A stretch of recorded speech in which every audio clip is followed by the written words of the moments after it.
Bowen and Bowie Jane.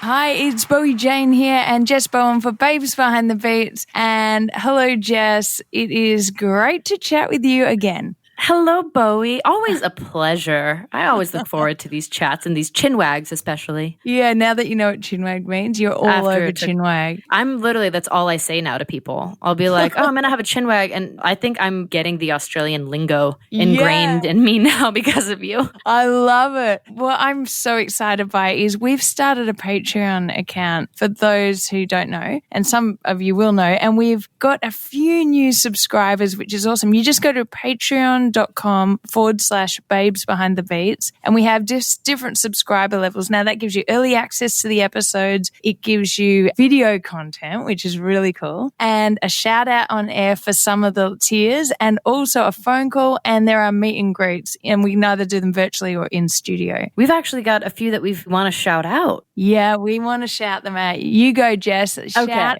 away. I'm going to start with our newest little patron is Jenna Labriola. I'm so bad with names. I'm so sorry if I said that wrong, but hey, Jenna, thank you so much. Yeah, thanks, Jenna, for subscribing. We really appreciate it. And Jenna has subscribed to the top tier, so we're going to be meeting her or doing a video chat with her or something. Yeah, we'll be doing our virtual hang, unless she lives in LA, which we'll be doing that in person, because if you live in LA, it's an in-person hang with us. You know, Bowie? It's gonna be fun. I know. I can't wait. And we've also got Pal and Pal people. Hello, Pal. Thank you for subscribing. And also Fiona. Now, I'm not 100% sure if this is my friend Fiona or if it's another Fiona. So welcome, Fiona. And if you're my friend, that's hilarious. And if you're not, thank you so much for subscribing. Thank you so much, everyone. And if you want to subscribe or just check us out, again, it's Patreon, patreon.com/babes behind the beats. So our next guest is tour photographer Catherine Powell, who, I've actually known for many, many years. Man, we'll have to figure out how many years we've known each other. I'll ask her. But yeah, she is incredible. She's very accomplished. I mean, she even had her own magazine. NKD Mag is a magazine that she co-founded when she was, I think, like 17 or 18 years old. She's incredible. Right now, obviously, times are tough. There's no touring happening, but she is the tour photographer for a lot of big acts that people have heard of. Casey Musgraves, Dan and Shay, and Marin Morris. She was going to do some Miranda Lambert stuff, I think, this year. I mean, recently shot Justin Bieber. Yes, yeah. She just did this photo with Dan and Shay and Justin Bieber because they did a single together. So she was the photographer for that shoot. She's done a whole bunch of stuff, so cannot wait to talk to her. She's had an amazing career in life already at such a young age. So let's chat with her. All right, today we have tour photographer extraordinaire Catherine Powell. Now, she has photographed so many of your favorite artists, such as Casey Musgraves. Oh my God, I love Casey Musgraves. Dan and Shay, Justin Bieber, Miranda Lambert, and so many more. Can't wait to chat with her. You'll also recognize her from being the co-founder and editor-in-chief of Naked Magazine, NKD. Welcome, Catherine. Woo! Thanks for having me. And I have to say, how old were you when we met? How old was I when we met? Oh my God. We've known each other for 11 years. We met because I went to go see the Cab and the Somerset was opening. And I remember you were wearing a tank top because I could see your Jimmy Eat World tattoo. And I was like, fuck, I need to be this girl's friend. And yet here we are. That's crazy. Yeah, that was 2009, the Cab tour that we were on. And our friendship has lasted longer than One Direction. Oh my, that is something that we should totally talk about. Like, we just need to put a little stamp on our friendship that says we've lasted longer than One Direction. Yeah, that's a lot longer. Yes. So obviously you and I have known each other forever. So we wanted you on the podcast because you are obviously this amazing, successful tour photographer. You have this amazing magazine. When we had met, were you already into photography? Was that something that you had been passionate about that early of an age? I would have been 15 when we met. So I would have been shooting for about a year at that point because I was not good at sports and grew up in a lacrosse town and needed something else to do. Which town was that? It's Ridgewood, New Jersey. It's like 20 miles out of Manhattan. But yeah, there was a local venue 15 minutes from my parents' house called School of Rock. They were like an all ages venue that like taught music lessons during the day and then had big bands come play at night, like Cobra Starship and All Time Low and We the Kings and stuff. And I'd been going to shows a little in middle school. And then my first week of high school, I like walked in there and was like, I have a camera and I would like to take photos. And they were like, cool, we'll give you no money, but do whatever you want. We'll put it on our MySpace page. And that was how I got started. That's cool. To even have the initiative to go and do that, that's cool. I don't think anyone has more confidence than a teenage girl who like just decided what she wanted to do. You're so right, actually. You have a confidence when you're a teenager that this is right with the way I'm feeling. Whereas as you get older, you start to know more. And then you start to question yourself more. Yeah. Yeah. The older you get, you're like, oh, wait, there's no money in this? Oh, weird. Oh, God. And they're good? Oh, no. Yeah. You know, whereas when you're a kid, you're like, no, I can do it. Yeah, you're like, I'm just going to exactly. And if you can't, then, you know, I wasted high school and not 10 years into my adulthood. So just for the people who don't know you, is your job, you're hired as a photographer to go on tours, or? For the most part. You spend, 6, 8 weeks, 3 months on the road kind of thing? It kind of depends. I do a lot of country these days, and we work on a weird schedule where we like play shows Thursday through Saturday, and then we're home during the week because apparently people only want to see country music on the weekends. That's an amazing schedule. Oh my God. I heard that about the country music scene, that they really have a great touring schedule. Anyone in the country music scene gets to tour, like she said, Thursday till, Saturday or Sunday most, and then you're home again. We get on the bus Wednesday night or fly out Wednesday evening if it's farther away, and then we're home by like early afternoon on Sunday, the latest. And then I have like a few days to like be a real human who like has friends in real life. Wow, that's a dream job. So they fly you out, I guess, because you're working for some big bands. You've just been on tour with Dan and Shay, is that right? Yeah, I've been with them for about like a year and a half. We got 3 shows into our giant arena tour before COVID shut us down. But wow. Yeah. So do they book you for the whole year, or how does that work? Do they say, like how far in advance do you know your schedule? It's fascinating to me, this kind of a job. It kind of depends. Like last year, I was jumping between Casey and Dan and Shay for the most part. And then when I wasn't with either of them, I was either with Marin Morris or Miranda Lambert. And because of the weekend schedule, I can be like, hey, I'm booked this weekend, but I'm not booked this weekend. And they're like, cool, we'll take you the ones you're available. And I feel like I can book more work that way. This year, the plan was I was pretty much on the entire Dan and Shay tour. And I knew that we were going to start in March. And I knew that probably in November that I was on like all of that, but was going to be taking like 2 weeks off in the middle to go to South America with Casey. Oh, that would be awesome. I know. We were supposed to do like South America and Mexico and a bunch of dates in Europe, including Glastonbury. You were doing Glastonbury? I know. I've never done it and still haven't, but...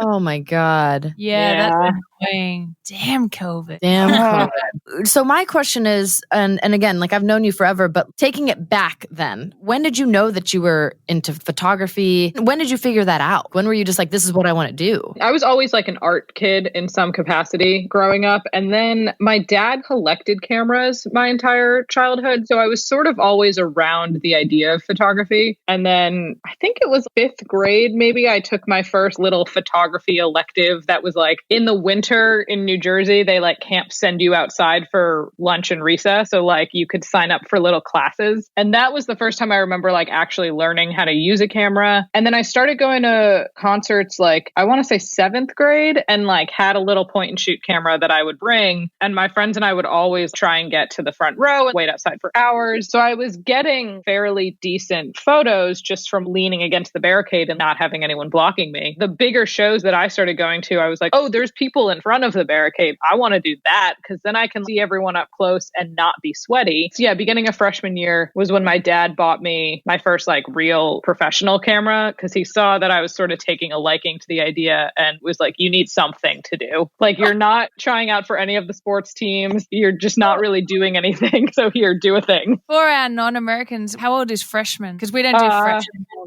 I still don't understand it. I turned 15 halfway through my freshman year. For us, that's our last few years of high school. Oh, wow. Okay. We have 7 years of high school. Oh, okay. We have 4. So you already worked out your passion then, and then you're like, oh God, I want the next step up. I want to be in front of the barricade. How did you get in front of the barricade? Well, once I started doing some stuff for that local venue, I started building a bit of a portfolio, and they were having pretty decent band come into that space. It was like a 400 cap room, and they didn't serve alcohol. My parents were always super chill about just dropping me off there on a Friday night. I don't remember the exact timeline, but at some point freshman year, I started shooting for some local blogs, stuff like that, very Warped Tour scene world. And then I guess it probably would have been the end of freshman year. A few friends and I started our own shitty little music blog. 2 years or so after that, started the magazine, and that's when things really took off. Tell us, the audience, about that magazine. So it was called NKD Mag. It started when I was 17 and my co-founder Ariella was 19. And basically, she wanted to be a music writer. No one would hire us because we were teenagers, or so that's what we thought. But looking back, it's because we were doing bad work. But we were like, oh, well, if we just had our own magazine, then we could do whatever we wanted. So we very ambitiously just did that and spent a couple months putting together the first issue, which was mostly our friends. And then 8.5 years later and 100 issues later, I was like, okay, cool. This feels like the right place to stop doing this. This was not supposed to last this long. Oh, wow. Yes, that really took off. Yeah, it was always kind of supposed to be the stepping stone thing that sort of opened the door to bigger opportunities, which I guess technically it was. It just was a very large stepping stone that took up a third of my life. But yeah, you started at a young age. You didn't expect it to last as long as it did, but you guys had the biggest names in your magazine. I was so proud of you because I would see just how much bigger the magazine was growing and how many different guests you'd be getting. If you could name one or two that you were so proud of that you got for your magazine, who were those two people? I think personally the biggest kind of moment for me was when we got to have Jimmy Eat World on the cover, because that's a band that formed the year I was born. And so I don't know my existence without them. And that was the band that my older cousin Robbie had sent me the Futures album when I was in 6th grade.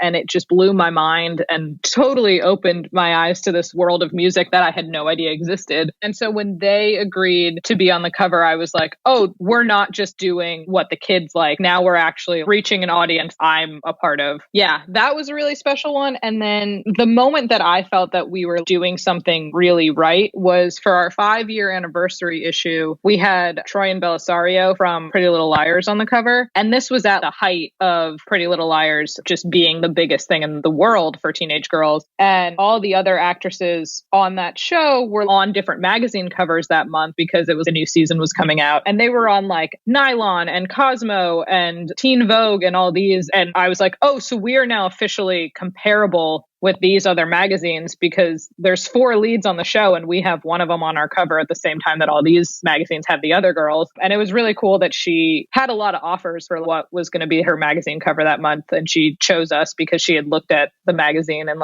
that it wasn't too polished and too overdone and knew she wouldn't be photoshopped in it and stuff like that. But yeah, that was a really cool, we're doing something right here moment. Yeah, that's amazing. You had 90 million unique readers, is that right? Over the course of the 8.5 years, yeah. You were reaching a huge audience. Were you doing that yourself? Were you finding these people's publicists? How did you get in contact with these people? And was it literally just all you and your friend who started it? Were you guys the ones doing all of this work? I did all the booking from the first issue to the last, which was quite a challenge. I had a lot of connections in the Warped Tour world. And so that's what a lot of our first few issues were, just because I knew those publicists. And then once we kind of proved that we were doing something, I was able to segue that into some other genres. And then we kind of tapped into YouTube world pretty early on. And then when I guess we decided that we wanted to feature actors too, the transition period was finding musicians who were also actors and then kind of segueing that into a different world. As the magazine got more successful, it became 50% me reaching out to people and 50% people pitching their clients to me because they thought they would fit. And then just weeding through thousands of emails a day being like, ooh, who's this person? They sound like, the kids like them and stuff. That is so amazing. You literally just built this from the ground up. At 17. At 17. Yeah. How did you move from that to being on tour? I guess it was like a year-ish into the magazine. We had a musician who just goes by Max now, but his name's Max Schneider on the cover. And that was the first time I had met Max. At some point, we also worked with this band Action Item, and both Action Item and Max were the first two artists to ever take me on tour. You know, I had met them shooting for the magazine, and they liked my work and thought that I could do more with them. So those were my first two tours. And then from there... And what year was that? Action Item would have been 2014. You're only 26 at the moment, is that right? Yeah. Yeah, I mean, you're only 26 and you've already done all this stuff. Yeah. I mean, yeah. I haven't slept in a decade until this year, but... Yeah. Until COVID happened and you couldn't go on tour. Then you're like, oh, shit. Pretty much. I mean, it's a pretty incredible life. Do you love being on tour, photographing? What's a day like for you on tour? I love it. It's like all I've ever wanted to do and all I wanted to get to when I started shooting music. Yeah, it kind of depends on the artist. I don't really do much shooting before late afternoon. So I sleep in pretty late. We have like some rowdy guys in our crew and we'll be up way too late drinking. I know that life, believe me. I'm one of those rowdy guys on tour. This is true. I remember there was a time multiple times probably, but I remember one time specifically, I came to see you guys, Jess, on Warped Tour. And your tour manager, Kossab, at the time was like, Catherine, just don't fall asleep in the front lounge today. And I fell asleep in the front lounge and woke up the next morning to Sean Mackin from Yellow Card putting coffee in front of my face and being like, nice to meet you. You look like you need this. Yeah, it was the hangs. It was the rowdy hangs. Yeah. Because we had to keep up. You know, it's such a boys club and just physically they can handle a lot more liquor than us and it's not fair. Well, everyone was trying to keep up with my drinking and then I just happened to be the bad influence on you. And so sorry to your mom and dad that I was the one that had to drag you into that culture for... Actually, the first time I ever got drunk was with the Somerset. Oh no, was it really us that got you drunk for the first time? And she was 21. Yes. She was definitely 21. So that makes sense, Dylan Dagan. Late afternoon, are they getting you to take photos of sound check and getting ready or behind the scenes stuff, that kind of stuff? Yeah, it kind of depends. Sound check, I usually, for the most part, I'm like, you guys do your thing because I am useless here, unless it's the first weekend of the tour or we have a special guest or something like that. But has it changed a little bit over the years? Then are you doing more video content or do you do video as well? I do a bit of video and I do think photo is kind of my strong point still, but I can mix it in when I need to. But yeah, with Case, like when we were in Europe, we were doing these tour vlogs every few days, which was a ton of video work. But then when we got to the US, we kind of reevaluated what we could actually do content-wise and what made the most sense. She has a glam team out on tour with her. I would start shooting her like probably an hour or two before set, and then shoot the whole set. And then after shows, we would do full on like glam photo shoots. We kind of figured out that like that's what her audience wants to see at this point in her career. And they're more likely to interact with like a photo of her super dolled up and backstage at a show as opposed to like a 30-second video of her on stage. Wow, interesting. That is really interesting. Yeah, you kind of find out what the people want. Yeah, she became an accidental fashion icon in 2019. And that's just what people wanted to see more from her. So give the people what they want. That's the important part. Give the people what they want. Give the Instagrammers what the content that they deserve.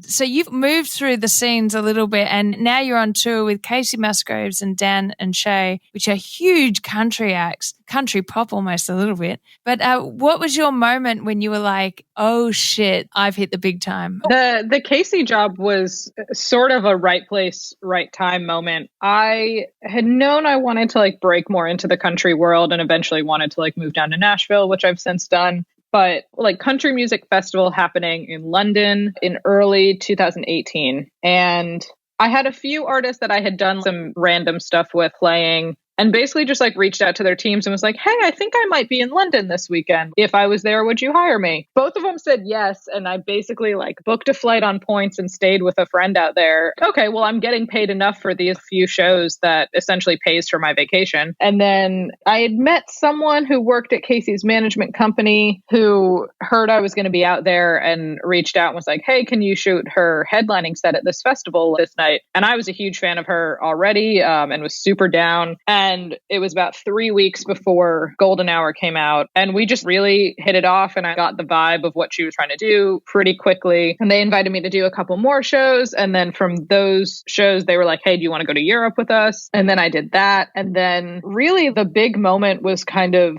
when she won Album of the Year at the Grammys. We were trucking along on like a nice steady train ride. And then all of a sudden they threw us in a rocket ship and we're like, go fucking wild. Because her life just changed so quickly overnight in the sense of how many people were all of a sudden watching her. And in turn, because I was the one providing all the visuals of her at that time, there was like a lot more people watching me, which was a very weird but like exciting thing. And within like a week and a half of her winning the Grammys, we did the Houston Rodeo and she rode a horse off stage. Then Rolling Stone and Billboard and People and all these huge publications begging to publish my photos. And I was like, y'all wouldn't answer my email 3 months ago. Wow. Isn't that ridiculous? Yeah. So Billboard and Rolling Stone approach you and they ask you for permission to use it.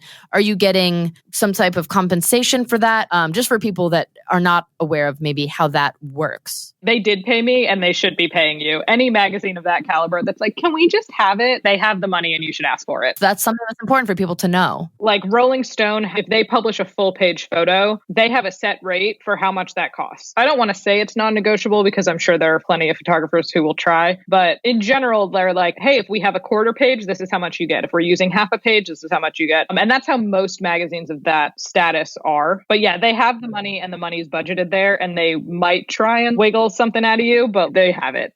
My entire approach to my career has been, if the worst case scenario is just someone saying no, then there's not really a worst case scenario. If the worst thing that can happen is nothing happens, then that's already what's happening if I don't ask. So that's so true. That is like, everyone needs to take that on board, that approach. We do as well. Like everyone needs to think that way. I think that's just genius. That really is the best approach. I am so not like that. So I feel like I need to take more of that mentality, which is the like, who fucking cares if the answer you get is no? You'd be in the same spot as before, like she said. And at least you know you tried. Yeah, that's so incredible. Dan and Shay released a song with Justin Bieber. So you took the photos for that. That had to be one of those moments for you again in life where you're like, I'm photographing Justin Bieber. Dan and Shay with Justin Bieber. Tell us about that. I mean, Jess, you've known me. You knew me my entire Belieber phase. So like, oh, for sure. I had a cardboard cutout of this boy in my college dorm room. Like, yep.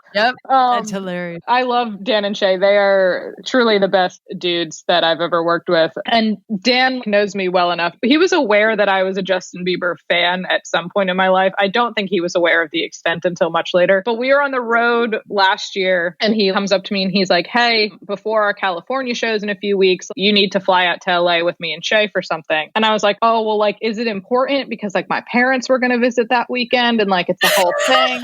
Can you imagine if you said no? Because I got to hang out with mom and dad. And God bless him. And Dan was like, oh no, you're going to want to be there. And I was like, you need to tell me what we're doing. And he was like, Catherine, we're filming a music video with Justin Bieber. And I was like, oh, okay. And so I had to like call my parents and be like, hey, you can still visit, but I'm going to need to leave early. And of course they were very aware of my Justin Bieber obsession as a youth and were more than happy to like let me go do that. And would be supportive, I'm sure. They're like, oh yeah. How was that first moment when you walked in and saw Justin Bieber then, being a huge fan? Well, he was wearing pajamas, which he also wore in the video. Like, I think I was immediately just like, oh, this is like a normal 25-year-old. He may be a superstar, but like he's rolling into this early morning shoot in pajamas just like I wish I was, but I can't because I'm like trying to be professional. But yeah, it was so fun. He's really goofy. His wife was there. All the wives were in the video. And it was the biggest thing I'd ever done. It was really crazy because it was like when me and Ariella started NKD Mag, we were both deep into our Justin Bieber obsessions. And I remember she reminded me of this when this happened. And she was like, do you remember what you said the night we started Naked? And I was like, no. And she was like, you said if this doesn't give me the opportunity to work with Justin Bieber one day, what's the fucking point? And I shot the cover art for Dan and Shay and Justin a week before we closed Naked for the like final time. No.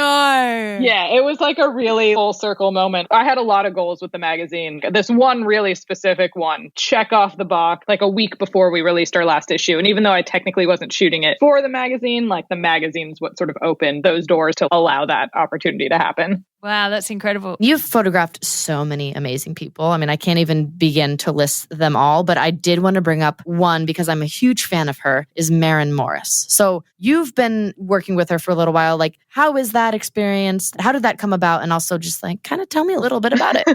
That came about because her longtime tour photographer, Alex Ferrari, just sort of hit a point at the end of 2018 where he was like, I've been on the road for years and I would like to not anymore. So he stepped into a creative director position with her, and they were kind of workshopping like who they wanted to take on tour. And Marin basically gave Alex a list of photographers that she liked just from whose work she'd seen. And I was on that list. And so I did basically like a test weekend with her in the spring of last year. And I had only met her once before, super briefly, when I was doing fill-in weekend with Brothers Osborne. And she happened to be in LA and came to the show. And so I didn't really know her at all and was hired entirely on my work, which was cool. Yeah, we hit it off really quickly because we're like close to the same age and stuff. And then really bonded when we went to Newport Folk Festival last year with her band, The High Woman, and they were performing with Dolly Parton. And it was just like this super special women's weekend. And we had the most fun. So you met Dolly Parton too? I didn't meet Dolly Parton. I was not allowed in the room with her, but I did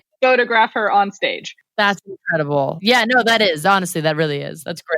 I don't even know if I want to meet Dolly. She's as close to Jesus as I believe in. You try and make sure that you think the person's going to like the photo because you want them to promote it as well, right? Right. And everyone I work with gets like a full Dropbox of however many photos per night. And then I'll usually pick my top 10 and be like, can I post these? So, I mean, people are critical of themselves and some people see themselves differently than I see them often. But Marin had never killed a photo that I had sent. She always agreed with me on the favorites. This is so easy. And then we were out one weekend with Miranda, actually. And I had sent my top picks the first night of the weekend. And she was like, oh, like, I like these ones, but not these ones. And I was like, okay, cool. And then like the second day, it was the same thing. And I was like, damn, I wonder if I'm just off my game this weekend and she's not vibing. And then the third day, she was like, hey, I just want you to know that it has nothing to do with your photos. Like, you're an incredible photographer. And I was like, oh, no, I'm not taking it personally. Like, it's all good, girl. And she goes, it's just, I'm trying to hide a baby bump. And I was like, oh,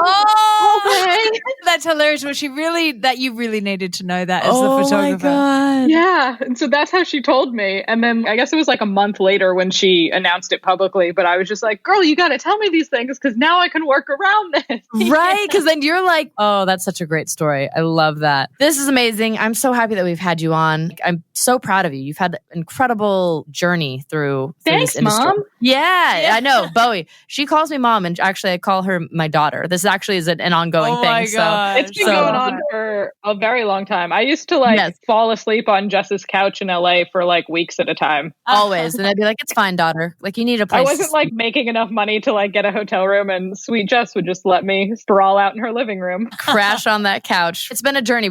It's crazy. We've outlived the One Direction boys. So again, that's something that we have to brag about.